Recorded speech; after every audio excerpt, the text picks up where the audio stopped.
আসসালামু আলাইকুম, স্বাগত বাংলা ভিশন সংবাদে। আপনাদের সাথে আছি সাবাত শাকির। শুরুতে বিআরবিকে বলছে সংবাদ শিরোনাম। কোনো দুর্নীতিবাজি রেহাই পাচ্ছে না, পাবেও না, বলেছেন প্রধানমন্ত্রী। দেশের ইতিহাসে সবচেয়ে সংক্ষিপ্ত বাজেট অধিবেশন শেষ। রিজেন্ট চেয়ারম্যান শাহেদের দেশ ত্যাগে নিষেধাজ্ঞা, ব্যাংক অ্যাকাউন্টের লেনদেন 1 মাস স্থগিত, নির্দেশ বাংলাদেশ ব্যাংকের। দুদকের তলবে হাজির হননি স্বাস্থ্য খাতের কেনাকাটা দুর্নীতিতে অভিযুক্ত ঠিকাদার মিঠু। আইনজীবীর মাধ্যমে জানালেন যুক্তরাষ্ট্রে আছেন তিনি। আরও 41 জন সহ দেশে করোনায় 2238 মৃত্যু, উপসর্গে মারা গেছেন আরও 14 জন।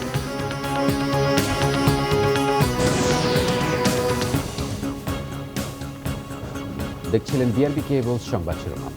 পারিবারিক বিস্তারিত।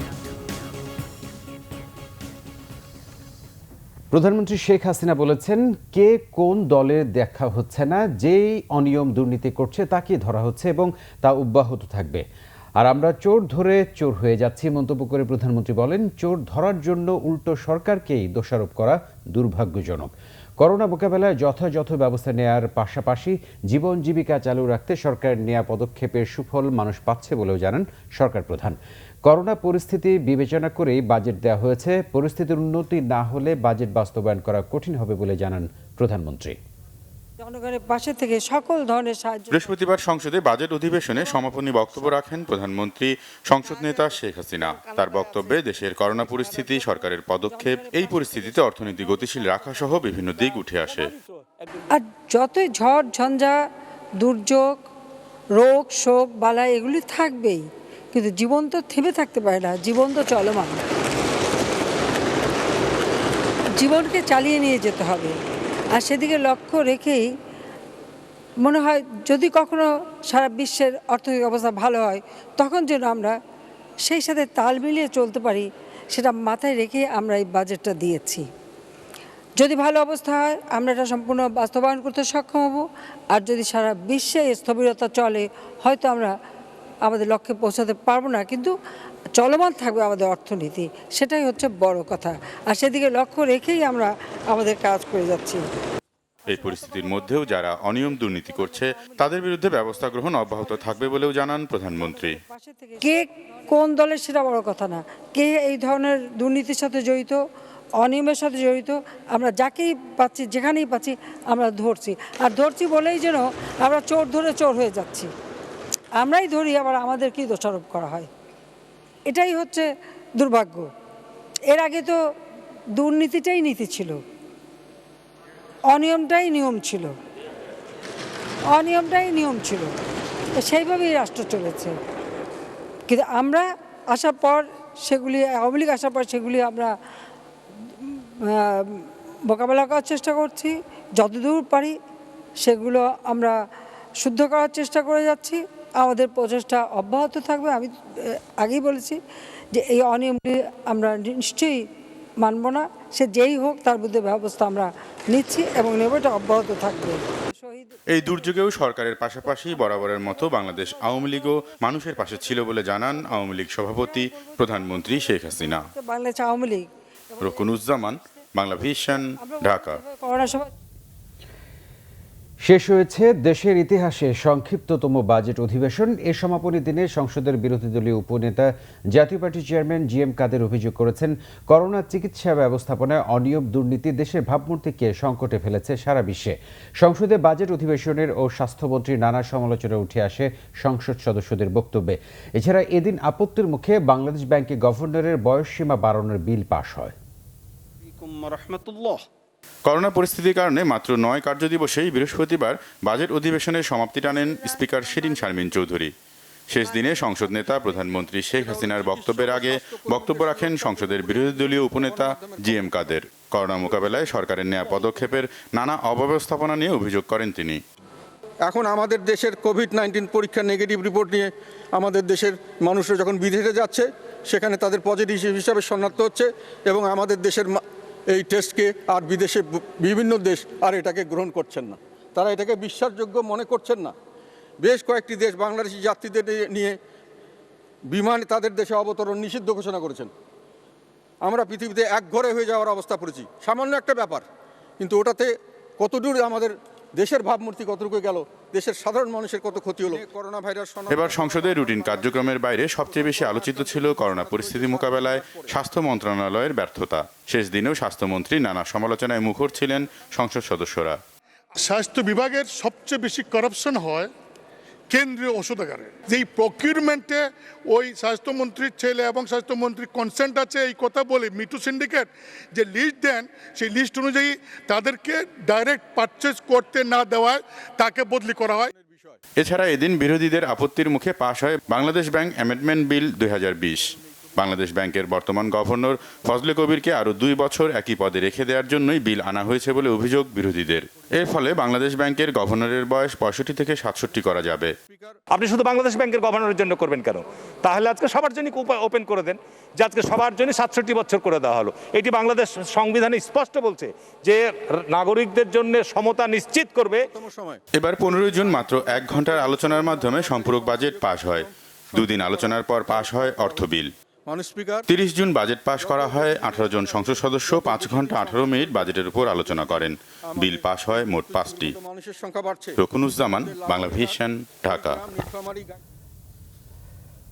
জালিয়াতি ও প্রতারণা মামলার আসামি রিজেন্ট হাসপাতালের চেয়ারম্যান মোহাম্মদ শাহেদ ওরফে শাহেদ করিম ও তার পরিবার এবং হাসপাতালের অন্য সহযোগীদের ব্যাংক হিসাব আগামী 1 মাস অবরুদ্ধ রাখার নির্দেশ দিয়েছে বাংলাদেশ ব্যাংক।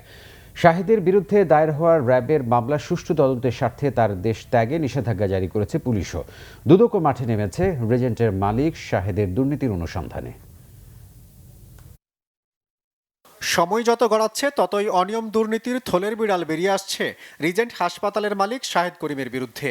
হাসপাতালের মেয়াদ উত্তীর্ণ কিংবা করোনার নমুনা পরীক্ষা ছাড়া ভুয়া রিপোর্ট তৈরি শুধু নয়, এমএলএম ব্যবসার নামে বহু লোকের টাকা মেরে দেওয়ার অভিযোগও রয়েছে শাহেদ করিমের বিরুদ্ধে। এমন 14টি অভিযোগে সোমবার রিজেন্টে অভিযান চালায় র্যাব। পরদিনই সিলগালা করা হয় হাসপাতালটির উত্তরা ও মিরপুর শাখা। জালিয়াতির মূল হোতা শাহেদ করিম অবৈধ উপায়ে বিপুল ধন সম্পদের মালিক হয়েছেন। গণমাধ্যমের এমন প্রতিবেদনের সূত্র ধরে তাদের ব্যাংক হিসাব তলব করেছে কেন্দ্রীয় ব্যাংক। শাহেদ করিম ও তার সহযোগীদের ব্যাংক হিসাব 30 দিন অবরুদ্ধ রাখার নির্দেশও দিয়েছে আর্থিক তদন্ত বিভাগ। এদিকে র্যাবের মামলায় বৃহস্পতিবার 17 আসামির অন্যতম তরিকুল গ্রেপ্তার হলেও এখনও পলাতক শাহেদ করিম। তার অন্যতম সহযোগী, তার মুখপাত্র রিজেন্ট হসপিটালের পিআরও তারেক শিবলি, তাকে আমরা আজ সকালে নাখালপাড়ার বাসা থেকে গ্রেফতার করতে সক্ষম হই।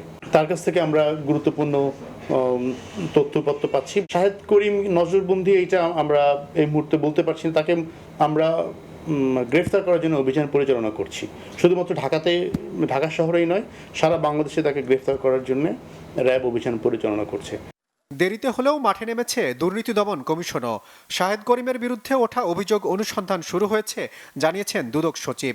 রিজেন্টের বিষয়টি দুর্নীতি দমন কমিশনের অনুসন্ধান শুরুর জন্য যে কার্যক্রম গ্রহণ করা দরকার সেই কার্যক্রম গ্রহণ করা হচ্ছে।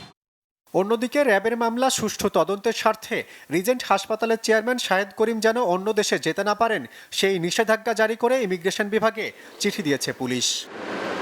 জিয়াউল হক সবুজ, বাংলাভিশন, ঢাকা। এদিকে সাতক্ষীরার ছেলে শাহেদ করিমই রিজেন্ট হাসপাতালের চেয়ারম্যান মোহাম্মদ শাহেদ। পড়াশোনা করেছেন মাত্র এসএসসি পর্যন্ত। করোনা পরিস্থিতির সুযোগ নিয়ে যে ভয়াবহ প্রতারণার জাল বিছিয়েছেন তাতে বিস্মিত সাতক্ষীরাবাসীও। জন্মভিটা সাতক্ষীরার মানুষ চাচ্ছেন প্রতারক শাহেদের উপযুক্ত শাস্তি। প্রতিনিধি আসাদুজ্জামান আসাদের পাঠানো রিপোর্ট। মোহাম্মদ শাহেদ সাতক্ষীরা শহরের কামালনগরের ছেলে মোহাম্মদ শাহেদ করিম। বাবা সিরাজুল করিম ও মা সাফিয়া করিম। প্রয়াত সাফিয়া সাতক্ষীরা জেলা মহিলা আওয়ামী লীগের সাধারণ সম্পাদক ছিলেন। শাহেদ নবম শ্রেণীতে থাকাকালীনই সাতক্ষীরার সম্পত্তি বিক্রি করে ঢাকায় বসতি গড়েন তার পরিবার। এরপর এসএসসির গণ্ডি পেরোনো পর্যন্তই তার শিক্ষাগত যোগ্যতা। কিভাবে শাহেদের মতো একজন অল্প শিক্ষিত মানুষ এত প্রভাবশালী হয়ে ওঠে তা খতিয়ে দেখার দাবি করেছেন সাতক্ষীরাবাসী। করোনা পরিস্থিতির সুযোগ নিয়ে রিজেন্ট হাসপাতালের মাধ্যমে মোহাম্মদ শাহেদ যে প্রতারণার জাল বিছিয়েছেন তার খবরে বিস্মিত সারা দেশের মানুষ, বিস্মিত সাতক্ষীরাবাসীও। যারা এই সাতক্ষীরার নাম ভাঙায় বিভিন্ন অপকর্ম করে যাচ্ছে, এইটা আসলে আমরা হতে দিতে চাচ্ছি না। সে যে অপকর্ম করছে তার আমরা চাই যে তার কঠিন থেকে কঠিন শাস্তি হোক। তিনি বিগত দিনে সাতক্ষীরাতে জাতীয় নির্বাচন করার জন্য চেষ্টা করেছিলেন, কিন্তু মনোনয়ন পাননি। এই প্রতারক শাহেদকে দৃষ্টান্তমূলক শাস্তির দাবি জানায়। গুরুত্বপূর্ণ ব্যক্তিদের সাথে সুসম্পর্ক তৈরি করে রাজনৈতিক দলের ব্যানার ব্যবহার করে দুষ্কর্মগুলো অনায়াসে করে যাচ্ছিলেন শাহেদ। এই ধরনের টাউটবাটরা যদি ক্ষমতাশালী হয়ে ওঠে এবং তারা যদি সমাজের উপরে ছড়িয়ে ঘোরায়, তাহলে মানুষের কাছে ভুল বার্তা যায়, সরকার সম্পর্কে, দেশ সম্পর্কে মানুষের ধারণা পাল্টে যায়। করোনা টেস্টের যে দুর্নীতি করেছে, মানুষের সাথে অমানবিক আচরণ করেছে, এটা তো দেখতেই হবে কারা একে এই রাষ্ট্রের সর্বোচ্চ পর্যায়ে একে নিয়ে গিয়েছে। এটা আমাদের দেখে কঠিন শাস্তির আওতায় আনতে হবে এই শাহেদকে। করোনা রোগীদের বিনামূল্যে চিকিৎসা দেওয়ার জন্য সম্প্রতি রিজেন্ট হাসপাতাল স্বাস্থ্য অধিদপ্তরের সাথে চুক্তিবদ্ধ হয়, কিন্তু পরীক্ষা না করেই ৬,০০০ রোগীকে সার্টিফিকেট দিয়ে ৩ কোটি টাকা হাতিয়েছে বলে জানিয়েছে RAB. Bangla Vision news desk. অন্যদিকে স্বাস্থ্য খাতের সেবাহীন দুর্নীতির অভিযোগ তদন্তে দুদকের তলবে হাজির হননি আলোচিত ঠিকাদার মোতাজ্জেরুল ইসলাম মিঠু। যুক্তরাষ্ট্রে আছেন জানিয়ে আইনজীবীর মাধ্যমে নোটিশে মিঠু জানিয়েছেন তিনি কোনো দুর্নীতি করেননি, তবে তার এই জবাব গ্রহণ করেনি দুর্নীতি দমন কমিশন দুদক। অনুসন্ধানের প্রয়োজনে স্বাস্থ্য খাতের অন্যান্য দুর্নীতিবাজদেরও আইনের আওতায় আনা হবে বলে জানিয়েছেন দুদক সচিব। ওপেন সিক্রেট হলেও করোনা ঝড় স্বাস্থ্য খাতে দুর্নীতি অনিয়ম আরও খোলসা করে দিয়েছে। দীর্ঘদিন ধরে চলে আসা অনিয়ম সম্পর্কে ওয়াকিবহাল সরকারের শীর্ষ মহলও। তদন্তে বেরিয়ে এসেছে সবচেয়ে বেশি দুর্নীতি হয়েছে জিনিসপত্র কেনাকাটায়, যার বেশিরভাগেরই সরবরাহকারী মোতাজ্জেরুল ইসলাম মিঠুর প্রতিষ্ঠান লেক্সিকন মার্চেন্ডাইজ ও টেকনোক্রেট লিমিটেড। সর্বশেষ করোনা দুর্যোগে স্বাস্থ্য খাতের মাস্ক কেলেঙ্কারিতেও আসে মিঠু সিন্ডিকেটের নাম, যার অনুসন্ধানে নেমে আরও 4টি প্রতিষ্ঠানের সঙ্গে মিঠুকে তলব করে দুদক, তবে তিনি হাজির হননি। যুক্তরাষ্ট্রে আছেন জানিয়ে আইনজীবীর মাধ্যমে চিঠি পাঠিয়েছেন। দুদক বলছে তার চিঠি গ্রহণ করা হয়নি। করোনার কঠিন সময়ে সুরক্ষা সরঞ্জাম সরবরাহে দুর্নীতি হয়ে থাকলে ঠিকাদারি প্রতিষ্ঠান ও স্বাস্থ্য অধিদপ্তর দুই পক্ষই দায়ী। সচিব বলছেন, কারা ক্রয়াদেশে স্বাক্ষর করেছেন, কারা মালামাল গ্রহণ করেছেন, এগুলো খতিয়ে দেখা হচ্ছে। অনুসন্ধানে প্রথম শুরু হয়েছে এদের মাধ্যমে, পরবর্তীতে এই অনুসন্ধান এই যে ক্রয় প্রক্রিয়ার সাথে বা এই যাদেরকে অনুসন্ধানের অভিযোগ প্রমাণের স্বার্থে ডাকা প্রয়োজন, তাদের সকলকেই তলব করা হবে। মিঠু না এলেও একই অভিযোগে দুদকের তলবে বৃহস্পতিবার হাজির হয়েছেন আরেক ঠিকাদারি প্রতিষ্ঠান ডিটেক ইমেজিং লিমিটেডের পরিচালক মোহাম্মদ হুমায়ুন কবির। আরিফুল হক, বাংলা ভিশন, ঢাকা। স্বাস্থ্য খাতে অনিয়মের বিরুদ্ধে সরকারের শুদ্ধি অভিযান শুরু হয়েছে, তা অব্যাহত থাকবে জানিয়েছেন আওয়ামী লীগের সাধারণ সম্পাদক ওবায়দুল কাদের। বাসভবন থেকে ভিডিও কনফারেন্সের মাধ্যমে করোনা ও বন্যায় ক্ষতিগ্রস্ত জেলাগুলোর বিভিন্ন হাসপাতালে ভাইরাস প্রতিরোধের উন্নত মানের সামগ্রী বিতরণ অনুষ্ঠানে তিনি এ তথ্য জানান। ওবায়দুল কাদের বলেন, প্রাকৃতিক দুর্যোগ মোকাবেলায় বাংলাদেশের সক্ষমতা বিশ্বজুড়ে প্রশংসিত। সংকটে সাহসী ও মানবিক নেতৃত্ব আস্থার ঠিকানায় পরিণত হয়েছেন প্রধানমন্ত্রী শেখ হাসিনা। তিনি জানান যে কোনো অনিয়ম ও দুর্নীতির বিরুদ্ধে সরকারের অবস্থান কঠোর। অপরাধীর কোনো দলীয় পরিচয় নেই, যতই ক্ষমতাধর হোক আইনের আওতায় তাকে আসতে হবে বলে হুঁশিয়ার তার। আওয়ামী লীগ সাধারণ সম্পাদক বলেন, যারা জনগণের অসহায়ত্ব নিয়ে অবৈধ ব্যবসা করছে, প্রতারণা করছে, তাদের বিরুদ্ধে সরকার জিরো টলারেন্স নীতিতে অটল। স্বাস্থ্য খাতের নানান অনিয়মের বিরুদ্ধে শেখ হাসিনা সরকার শুদ্ধি অভিযান শুরু করেছেন। এ অভিযান অব্যাহত থাকবে। অপরাধীরা যে দলের পরিচয়ই হোক, যত ক্ষমতাধরই হোক, তাকে আইনের আওতায় আসতে হবে। যারা জনগণের অসহায়ত্ব নিয়ে প্রতারণা করছে, শেখ হাসিনা সরকার তাদের বিরুদ্ধে শূন্য সহিষ্ণুতার নীতিতে অটল। বিএনপি মহাসচিব মির্জা ফখরুল ইসলাম আলমগীরের অভিযোগ, ক্ষমতাসীনদের টিকিয়ে রাখতে দায়িত্ব পালন করছে নির্বাচন কমিশন। রিজেন্ট হাসপাতালের অপকর্ম সরকারের মদদে হয়েছে বলে অভিযোগ করেন তিনি।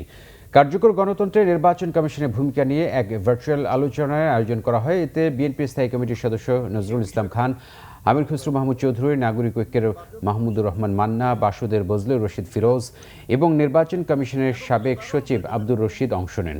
আলোচকরা কমিশনের আইন সংশোধনের সমালোচনা করেন। মির্জা ফখরুল বলেন, আজ্ঞাবহ হয়ে কাজ করছে নির্বাচন কমিশন। করোনা মহামারীতে সবাই বিপর্যস্ত। এই সময়ে আইন সংশোধনে নির্বাচন কমিশনের উদ্যোগের প্রয়োজন আছে কিনা সেই প্রশ্ন তুলেছেন রাজনৈতিক দলের নেতারা। আপনার একদম নিরপেক্ষ সমস্ত রাজনৈতিক যে আপনার 2008-এর নির্বাচন, 2014 নির্বাচন, 2018 নির্বাচন, একইভাবে নির্বাচন কমিশনগুলো তাদের দায়িত্ব পালন করেছে। সেই দায়িত্বটা ছিল যে আওয়ামী লীগকে ক্ষমতায় নির্বাচনী প্রক্রিয়াটাকে শুদ্ধ করে আনার জন্য আবারও একটি নিরপেক্ষ সরকার নির্বাচনকালীন সময়ে এই দাবি তুলতে হবে এবং এই সরকারকে চলে যেতে হবে, এই দাবি তুলতে হবে। এর কোনো বিকল্প নেই। অংশগ্রহণ ছিল উল্লেখযোগ্য। দেশে করোনা ভাইরাসে আরও 41 জন মারা গেছেন। এ নিয়ে মৃতের সংখ্যা দাঁড়ালো 2238-এ। নতুন শনাক্ত হয়েছেন 3360 জন। এ পর্যন্ত মোট শনাক্ত 1,75,494। 24 ঘন্টায় সুস্থ হয়েছেন 3706 জন। মোট সুস্থ হয়েছেন 84,544 জন। বৃহস্পতিবার স্বাস্থ্য অধিদপ্তরের নিয়মিত ব্রিফিংয়ে এসব তথ্য জানানো হয়। শনাক্তের 124তম দিনে এসে কমেছে করোনায় নমুনা পরীক্ষার সংখ্যা। ফলে একই সাথে কমেছে আগের দিনের চেয়ে মৃত্যু ও শনাক্তের সংখ্যাও। স্বাস্থ্য অধিদপ্তরের হিসাব অনুযায়ী দেশের 76টি ল্যাবে 15,632টি নমুনা পরীক্ষায় 3,360 জন ব্যক্তির দেহে ভাইরাসটির সংক্রমণ পাওয়া গেছে। 18 কোটি জনসংখ্যার দেশে শনাক্তের 4 মাস 1 দিন পর পরীক্ষা হয়েছে মাত্র 9,04,784 আর মোট শনাক্ত হয়েছে 1,75,494 জন। একদিনে 41 প্রাণহানির মধ্যে পুরুষ 29 জন আর নারী 12 জন। 24 ঘন্টায় আক্রান্তের হার 21.49 সুস্থতার হার 48.17 আর মৃতের হার 1.28%। 24 ঘন্টায় যা নমুনা পরীক্ষা হয়েছে তাতে শনাক্ত হয়েছে 3,360 জন। এ পর্যন্ত কোভিড-19 পজিটিভ শনাক্ত হয়েছেন 1,75,494 জন। 24 ঘন্টায় মৃত্যুবরণ করেছেন 41 জন এবং এ পর্যন্ত 2,238 জন। সুস্থ হয়েছেন 3,706 জন। এ পর্যন্ত সুস্থ 84,544 জন। শিশু, বৃদ্ধ ও সন্তান সম্ভবা মায়েদের প্রতি বিশেষ যত্নের তাগিদ দেন স্বাস্থ্য অধিদপ্তরের এই মুখপাত্র।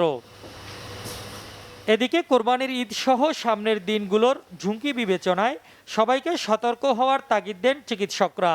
টেস্টের হারও আরো বাড়াতে হবে। আমরা যত বেশি টেস্ট করতে পারবো তত বেশি রোগী শনাক্ত করতে পারবো এবং যত বেশি রোগী শনাক্ত হবে এবং তাদেরকে যদি প্রপার আইসোলেশন মেনটেন করা যায় তাহলে তার কাছ থেকে ছড়ানোর হারটাও কমে যাবে। আমাদের টেস্টের রেজাল্টটা আরো দ্রুত দেওয়া যায় কিনা সেই ব্যাপারে একটু সংশ্লিষ্ট কর্তৃপক্ষকে নজর দিতে হবে। জনগণ এবং সরকারের সম্মিলিত প্রচেষ্টা ছাড়া এই ডিজিজ থেকে দূরে থাকা আমাদের জন্য খুব টাফ হয়ে যাবে। স্বাস্থ্যবিধি না মানলে পরিণতির কথা মনে করিয়ে দেন তারা। মিজানুর রহমান সবুজ, বাংলা ভিশন, ঢাকা। করোনার উপসর্গে কুমিল্লায় 7 জন, চাঁদপুরে 2 জন, ফেনীতে 3 জন, রাজশাহীতে 1 জন এবং চুয়াডাঙ্গায় 1 বৃদ্ধ মারা গেছেন। কুমিল্লা মেডিকেল কলেজ হাসপাতালের করোনা ইউনিটে ভাইরাসটির উপসর্গে মারা গেছেন 7 জন। মুমূর্ষ অবস্থায় তারা হাসপাতালে ভর্তি হন। চুয়াডাঙ্গায় করোনা উপসর্গ নিয়ে হাসপাতালে জমশেদ আলী নামের এক বৃদ্ধের মৃত্যু হয়েছে। বুধবার রাতে সদর হাসপাতালের আইসোলেশন ওয়ার্ডে চিকিৎসাধীন অবস্থায় মারা যান তিনি। এদিকে জেলায় নতুন করে পুলিশ সদস্য সহ আরও 7 জন ভাইরাসটিতে আক্রান্ত হয়েছেন। চট্টগ্রামে করোনায় মারা গেছেন 6 জন, নতুন শনাক্ত 259 জনের। দিনাজপুরের বীরগঞ্জে এই রোগে আক্রান্ত একজনের মৃত্যু হয়েছে, নতুন শনাক্ত আরও 35 জন। চাঁদপুরে ভাইরাসটির উপসর্গে 2 জনের মৃত্যু হয়েছে, তারা মতলব দক্ষিণ উপজেলার বাসিন্দা। রাজশাহীতে করোনায় 1 জন ও উপসর্গে মারা গেছেন 1 জন। ফেনীতে উপসর্গে আইনজীবী সহ 3 জনের মৃত্যু হয়েছে। গোপালগঞ্জে ভাইরাসটি শনাক্ত হয়েছে নতুন 27 জনের। এদিকে গোপালগঞ্জের কাশিয়ানীর 3 নম্বর ওয়ার্ডকে রেড জোন চিহ্নিত করে লকডাউন করেছে প্রশাসন। অন্যদিকে নরসিংদীতে নতুন শনাক্ত হয়েছে 20 জন। এছাড়া রংপুরে ২৬ জন, ময়মনসিংহে ২০ জন, কিশোরগঞ্জে ১৭ জন ও খাগড়াছড়িতে ১৩ জনের করোনা ভাইরাস শনাক্ত হয়েছে। Nazneen Akter, Bangla Vision, news desk. পুরান ঢাকার ওয়ারী এলাকায় ষষ্ঠ দিনের মতো লকডাউন চলেছে বৃহস্পতিবার। লকডাউন এলাকার টহল দিচ্ছে সেনা সদস্যরা। এছাড়া ওয়ারী এলাকার দুটি প্রবেশ মুখ ছাড়া বাকি সবগুলো সড়ক বন্ধ করে দেওয়া হয়েছে। ২১ দিনের জন্য এই লকডাউন বাস্তবায়ন করছে ঢাকা দক্ষিণ সিটি কর্পোরেশন। প্রবেশ মুখে বসানো হয়েছে নিরাপত্তা চৌকি। জরুরি প্রয়োজন ও স্বাস্থ্যকর্মী ছাড়া কাউকে ভেতরে ঢুকতে দেওয়া হচ্ছে না। এছাড়া নিত্যপণ্য কিনে আনার জন্য স্থানীয় স্বেচ্ছাসেবকরা সার্বক্ষণিক দায়িত্ব পালন করছেন। ওয়ারী লকডাউন জোনের একটি প্রাইমারি স্কুলে বসানো হয়েছে করোনা শনাক্তের জন্য নমুনা সংগ্রহ বুথ। এ পর্যন্ত ৭৩টি নমুনা থেকে ৩১ জন করোনা রোগী শনাক্ত হয়েছে এই লকডাউন এলাকায়।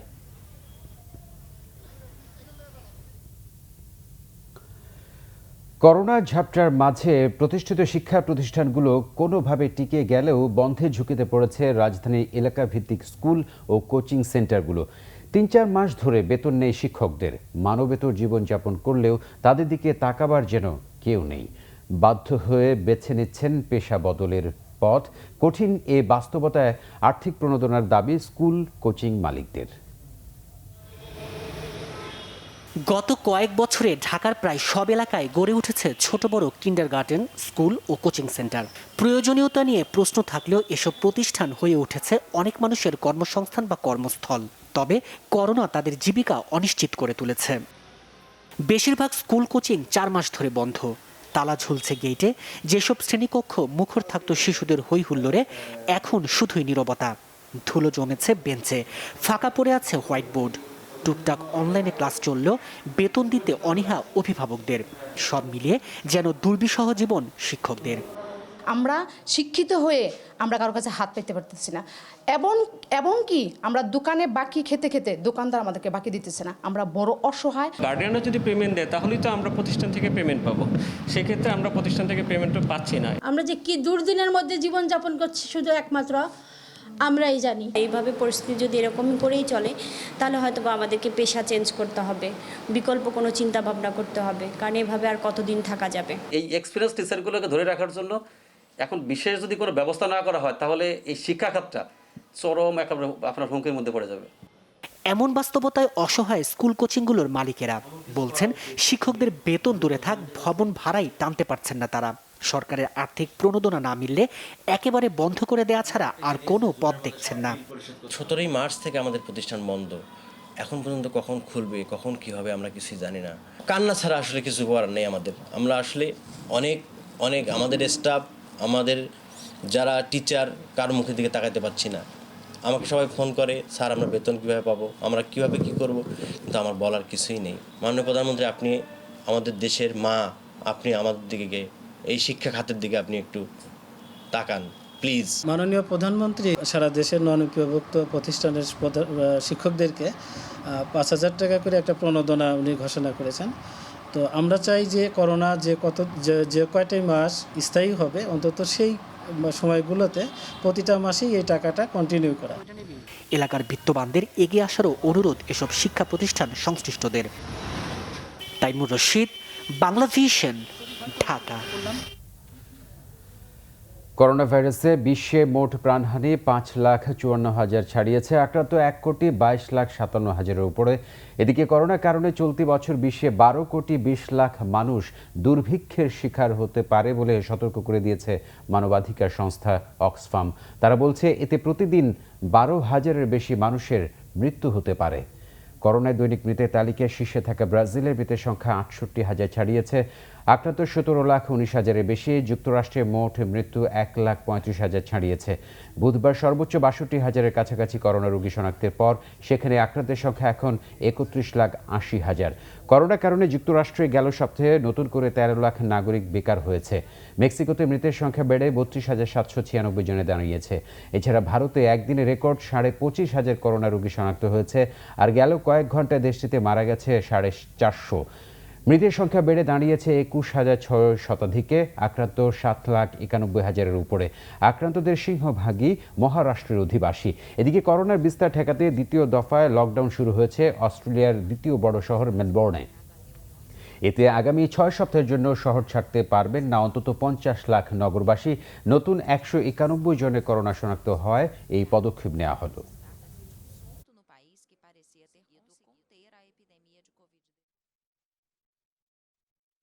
5 অক্টোবর পর্যন্ত বাংলাদেশ থেকে ইটালির সকল টিকিট বাতিল করেছে কাতার এয়ারওয়েজ। এদিকে বাংলাদেশ থেকে ইটালি যাওয়া 125 যাত্রীকে করোনা আতঙ্কে নামতে না দেয় তাদের নিয়ে কাতার এয়ারওয়েজের ফিরতি ফ্লাইটটি আজ রাতে ঢাকায় নামার কথা রয়েছে। সম্প্রতি ইটালি যাওয়া 24 বাংলাদেশির মধ্যে করোনা শনাক্ত হয়। এরপর গেল সোমবার এক সপ্তাহের জন্য বাংলাদেশের সকল ফ্লাইটের উপর নিষেধাজ্ঞা দেয় ইটালি সরকার। এরপরও বুধবার 125 যাত্রী নিয়ে ইটালি ফিউমিনেসো বিমানবন্দরে অবতরণ করে কাতার এয়ারওয়েজের ফ্লাইটটি, কিন্তু উড়োজাহাজ থেকে যাত্রীদের নামতে দেয়নি বিমানবন্দর কর্তৃপক্ষ। তবে ফ্লাইটে থাকা অন্যান্য দেশের 80 যাত্রীকে নামতে দিয়েছে কর্তৃপক্ষ। এ বিষয়ে কাতার এয়ারওয়েজ কর্তৃপক্ষ জানিয়েছে, ফ্লাইটটি ঢাকা থেকে সরাসরি ইটালি পৌঁছায়নি, তাই বাংলাদেশি যাত্রীদের নামতে দেওয়া উচিত ছিল। বিশেষ ফ্লাইটে আসছেন তাদের মাধ্যমে 36 জনের ভিতরে অলরেডি পজিটিভ ভাইরাস পাওয়া গেছে এবং তাদের সেই সাথে তাদের কাছে আপনার যে ভুয়া সার্টিফিকেটগুলো পাওয়া গেছে সেগুলো কিভাবে তাদের হাতে আসলো এবং তারা কিভাবে এটা আমাদের বাংলাদেশ এয়ারপোর্ট থেকে তাদেরকে অনুমতি দিল এবং তার কারণে এখানে ধরা খাওয়ার পরে আমাদের বাংলাদেশি কমিউনিটির ভিতরেও তাতে আমাদের ভাবমূর্তি নষ্ট হয়েছে এবং শুধু তাই নয় এবং আমাদের ভিতরেও একটা আতঙ্ক বিরাজ করতেছে এখন। অবৈধ আয়ের বিষয়ে পুলিশে চাকুরি করা যাবে না বলে কর্মকর্তাদের কঠোর হুঁশিয়ারি দিয়েছেন পুলিশের মহাপরিদর্শক বেনিজুর আহমেদ। বৃহস্পতিবার দেশে 660 ওসির সাথে ভিডিও কনফারেন্সে আইজিপি এই হুঁশিয়ারি দেন। পুলিশের ঊর্ধ্বতন কোনো কর্মকর্তা ঘুষ বা মাসোহারা চাইলে সরাসরি তাকে জানানোর নির্দেশ দেন। আইজিপি বলেন, একজন সরকারি কর্মচারীর ব্যয় হতে হবে তার বৈধ আয়ের সাথে সঙ্গতিপূর্ণ। অবৈধ উপার্জনের মাধ্যমে বিলাসী জীবনযাপন করতে চাইলে পুলিশে চাকুরির দরকার নেই। চলমান করোনায় পুলিশের অনন্য ভূমিকার প্রশংসা করেন আইজিপি। তিনি বলেন, গত 3 মাসে পুলিশ জনগণের সাথে থেকে জনগণের কল্যাণ ও সুরক্ষার জন্য যা করেছে তা সত্যিই অভূতপূর্ব। এর প্রতিদানে জনগণ পুলিশকে যে মর্যাদা দিয়েছে তা টাকা দিয়ে কেনা যায় না। সিরাজগঞ্জে যমুনা নদীর পানি এবং কুড়িগ্রামে ধরলা ও ব্রহ্মপুত্রের পানি কমতে থাকায় বন্যা পরিস্থিতির আরও উন্নতি হয়েছে। তবে প্লাবিত নলকূপের পানি পান করে নানা রোগের প্রকোপ দেখা দিয়েছে। এদিকে নাটোরে বৃষ্টি ও উজানের ঢলে নদীগুলোতে পানি বাড়তে শুরু করেছে। সকালে সিরাজগঞ্জ শহর রক্ষা বাঁধের হার্ট পয়েন্টে যমুনার পানি 16 সেন্টিমিটার কমে বিপদসীমার 42 সেন্টিমিটার নিচ দিয়ে প্রবাহিত হচ্ছিল। পানি কমলেও বন্যার্তদের দুর্ভোগ রয়েই গেছে। যারা বাড়ি ঘরে ফিরছে তাদের শরীরে চর্মরোগ দেখা দিচ্ছে। খাবার, বিশুদ্ধ পানি, জ্বালানি ও গোখাদ্য সংকটের পাশাপাশি যমুনা তীরবর্তী সদর, কাজীপুর, বেলকুচি, চৌহালি ও শাহজাদপুর উপজেলার অনেক এলাকায় দেখা দিয়েছে ভাঙন। এদিকে নাটোরে আত্রাই নদীর পানি সিংড়া পয়েন্টে বিপদসীমার 16 সেন্টিমিটার উপর দিয়ে প্রবাহিত হচ্ছে। ভারী বৃষ্টি আর পাহাড়ি ঢলে নাটোরের নদ নদীগুলোর পানি বাড়তে শুরু করেছে। এভাবে পানি বাড়তে থাকলে চলন বিলে রোপা আমন চাষে দেরি হতে পারে বলে আশঙ্কা করছেন কৃষি কর্মকর্তা। আত্রাই নদীর পানি বৃদ্ধি পাওয়ার কারণে আমাদের বিলের পানিও বাড়তেছে, যার কারণে আমাদের সামনে যে রোপা আমন মৌসুম এটাতে আমাদের রোপণ হয়তো দেরি হতে পারে। পানি বাড়লে নিম্ন অঞ্চল সহ যে সমস্ত এলাকায় শাকসবজি বা অন্য ফসল আছে সেগুলো ক্ষতিগ্রস্ত হওয়ার সম্ভাবনা আছে। এদিকে কুড়িগ্রামে ধরলা ও ব্রহ্মপুত্রের পানি বিপদসীমার নিচে নেমে যাওয়ায় সার্বিক বন্যা পরিস্থিতির আরও উন্নতি হয়েছে। তবে চর ও নদী সংলগ্ন নিচু এলাকার মানুষ এখনও ঘরে ফিরতে পারেনি।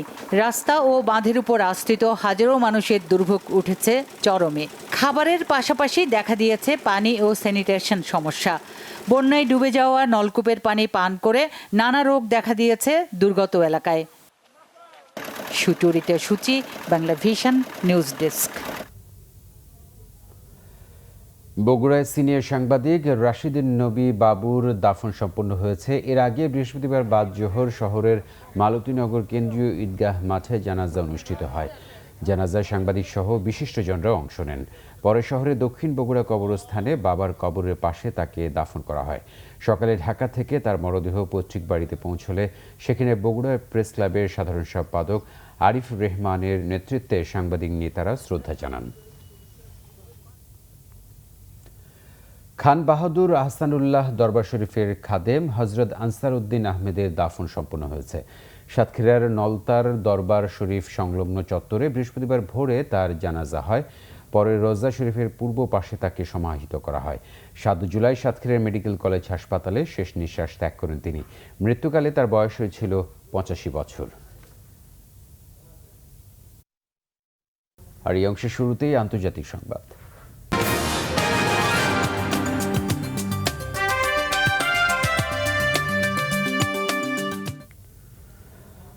ভারতের জম্মু ও কাশ্মীরে বিজেপি নেতা শেখ ওয়াসিম বারি ও তার বাবা এবং ভাইকে গুলি করে হত্যা করা হয়েছে। এই ঘটনায় পাকিস্তান ভিত্তিক সংগঠন জয়শ-ই মোহাম্মদকে সন্দেহ করছে পুলিশ। বুধবার রাত ৯টার দিকে জম্মু ও কাশ্মীরের বান্দিপুর জেলায় শেখ ওয়াসিম বারির বাসার গেটের বাইরে এই হত্যাকাণ্ড হয়।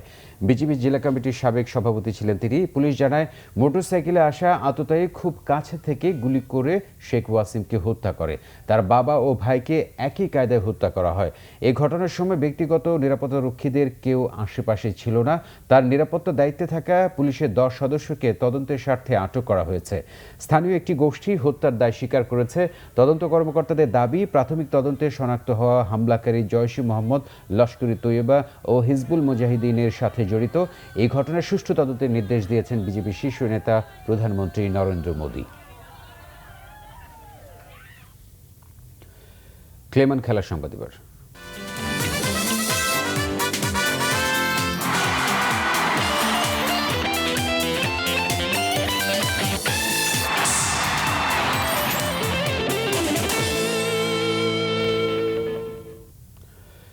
বিদেশ থেকে অস্ত্র আমদানির অভিযোগে দ্বিতীয় দফায় আজ ৯ শুটারকে জিজ্ঞাসাবাদ করেছে শুল্ক গোয়েন্দা ও তদন্ত অধিদপ্তর। ২০১৭ সালে জার্মানি থেকে আনা এয়ারগান নিয়ে মিথ্যা অভিযোগের ঘটনাতে হতাশ শুটাররা। দ্রুতই এর সমাধান চান তারা। করোনার কারণে গেল কয়েক মাস অনুশীলন বন্ধ শুটারদের, অথচ এমন পরিস্থিতিতেও সিরাজগঞ্জ, ঠাকুরগাঁ থেকে শুল্ক গোয়েন্দা ও তদন্ত অধিদপ্তরে হাজিরা দিতে আসতে হয়েছে তাদের। অভিযোগ, ২০১৭ সালে রাইফেল তৈরির প্রতিষ্ঠান ওয়েলথার থেকে পাওয়া ৮টি এয়ারগান জার্মান থেকে দেশে নিয়ে এসেছিলেন শুটাররা। এই নিয়ে সম্প্রতি আব্দুল কাদের নামের একজন চিঠি দিয়ে অভিযোগ করেন তাদের আনা এই রাইফেল দেশের জন্য ক্ষতিকারক। রবিবার ৪ শুটারের পর আজ আরও ৯ জন শুল্ক গোয়েন্দা ও তদন্ত অধিদপ্তর নিজেদের বক্তব্য ও প্রমাণাদি তুলে ধরেন। এয়ারগানকে রাইফেল বানিয়ে এমন মিথ্যা অভিযোগে হতাশ ও লজ্জিত শুটাররা। খুবই দুঃখজনক। সো আমরা সবার কাছে এটাই করব যে আমাদের সহযোগিতা করেন এবং সুষ্ঠু সমাধান করে দেন এই জিনিসটার। আমরা আর কখনো এখানে আসতে চাই না, এরকম বাজে পরিস্থিতির সম্মুখীন হতে চাই না। আমরা প্লেয়ার, সেটা সবাই যেন মনে রাখে। আমরা দেশকে রিপ্রেজেন্ট করি, আমাদের মানহানি যেন কখনোই না হয়, সেটা আপনারা সেই জন্য সর্বাত্মক সহযোগিতা করে এটা একটা সুস্থ সমাধান করে দেন।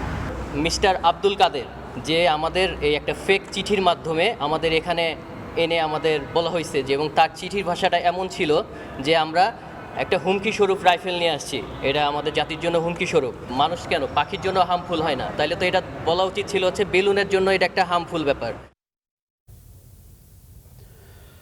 বঙ্গবন্ধু ক্রীড়াসেবী কল্যাণ ফাউন্ডেশন থেকে ১১৫০ জন অসচ্ছল ক্রীড়াবিদ পাবেন মাসিক ক্রীড়া ভাতা, জানিয়েছেন যুব ও ক্রীড়া প্রতিমন্ত্রী জাহিদ আহসান রাসেল। প্রতি মাসে ২,০০০ টাকা করে পাবেন প্রত্যেক ক্রীড়াবিদ বা তাদের পরিবার।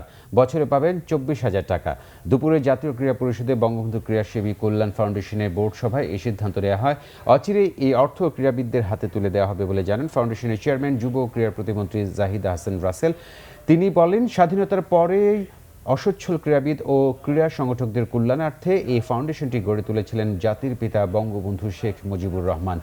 ইতিমধ্যে করোনায় ক্ষতিগ্রস্ত ১,০০০ ক্রীড়াবিদকে ১ কোটি টাকা অনুদান দেওয়া হয়েছে। এছাড়াও জাতীয় ক্রীড়া পরিষদকে সরকারের বরাদ্দ দেওয়া ৩ কোটি টাকা প্রকৃত অসহায়দের মধ্যে কিভাবে বিতরণ করা হবে সে কার্যক্রমও শুরু হয়েছে, জানান ক্রীড়া প্রতিমন্ত্রী।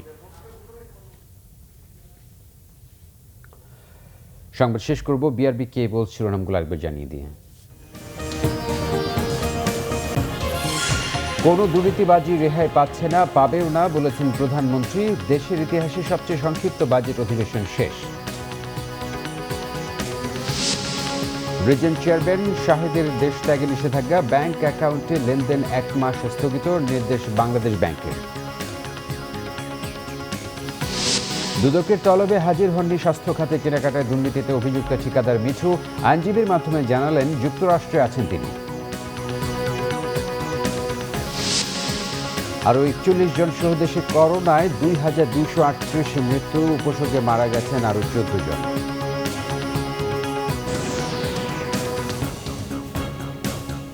প্রিয় দর্শক, এই ছিল এক ঘন্টার মতো। পরের সংবাদ দেখার আমন্ত্রণ রইল। এছাড়া বাংলাদেশের সংবাদ ও সংবাদ সংশ্লিষ্ট অনুষ্ঠান দেখতে লগ ইন করুন facebook.com/bangladesh এবং সাবস্ক্রাইব করুন youtube.com/bangladeshnews। ধন্যবাদ আপনার সাথে থাকার জন্য।